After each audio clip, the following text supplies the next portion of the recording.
Frank Yost, another edition of the Real Estate Cam with Inman.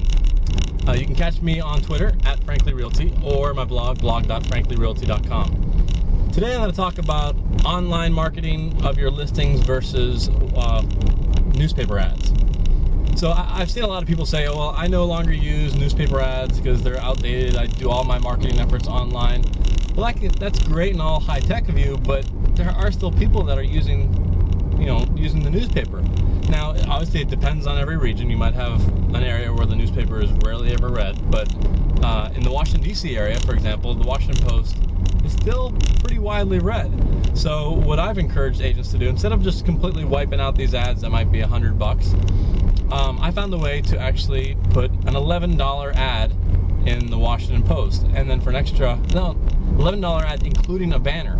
What I was able to do is get the ad down to 2 lines plus a $4 banner, and then I would run it in the 2 counties that are near the house, because 80% of people move within the same county.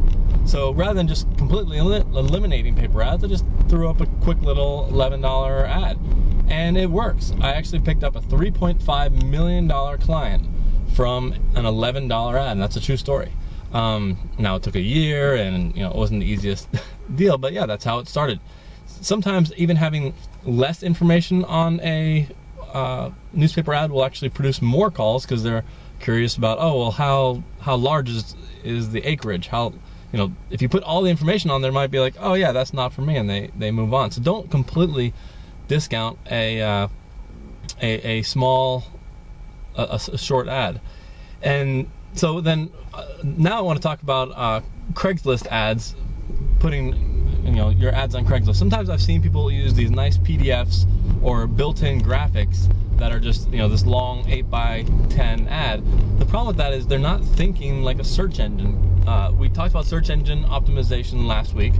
This time I'm talking about your advertisement. Unless someone looks at your ad within the first 5 minutes on Craigslist, where it lists them all just by order of placement, no one's ever going to see your ad. You got to think about, how are they going to find my ad? What are they going to search for? They're going to search for zip codes. Do you put your zip code in your Craigslist ad? I've seen time and time again someone say Arlington condo, but not put in the zip code. So you got to think, what is your client going to be searching for? They're going to be searching for things like the word metro. They're going to be searching for a zip code, the subdivision.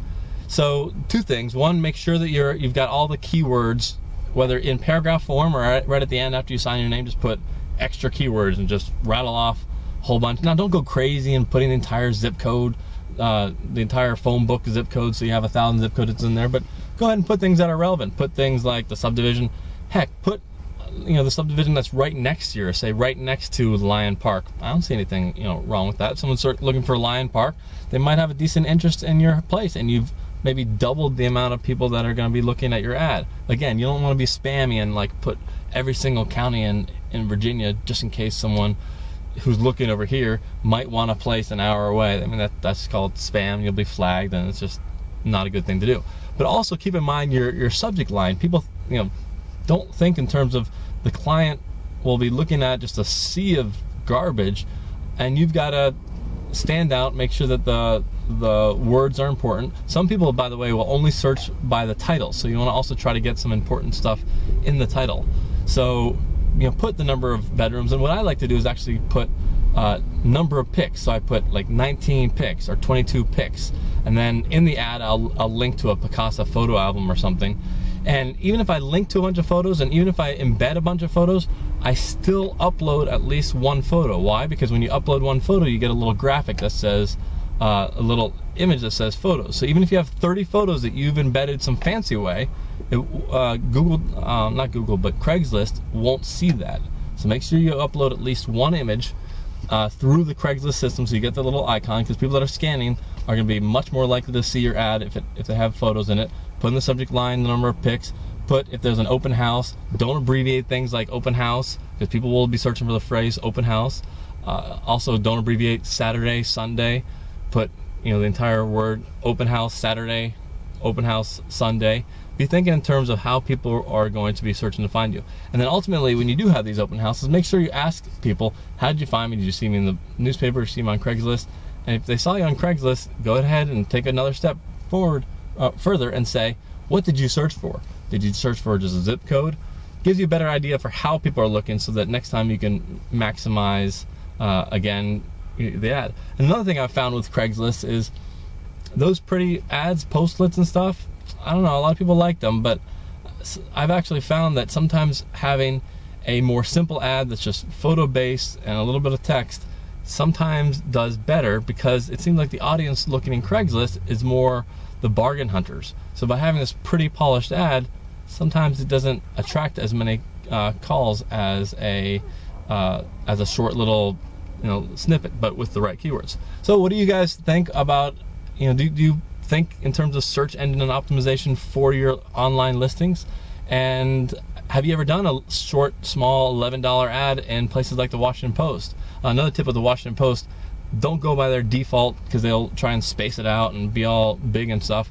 And also, I uncheck online advertisement. If they're online, they're on Craigslist, so I don't spend the extra 10 bucks to make it 21 bucks. Yeah, it's only 10 bucks, but I can use that 10 bucks for another type of marketing. And let's be, cost productive, and hey, I got a print ad while other people are cutting that out. So what do you guys use? Any other tips you guys have for staying everywhere but keeping the cost down? Post it on Inman Conversations. Again, you can follow me on Twitter @FranklyRealty and retweet it and add the @FranklyRealty at the end, so I know that you tweeted it. Thanks, ciao.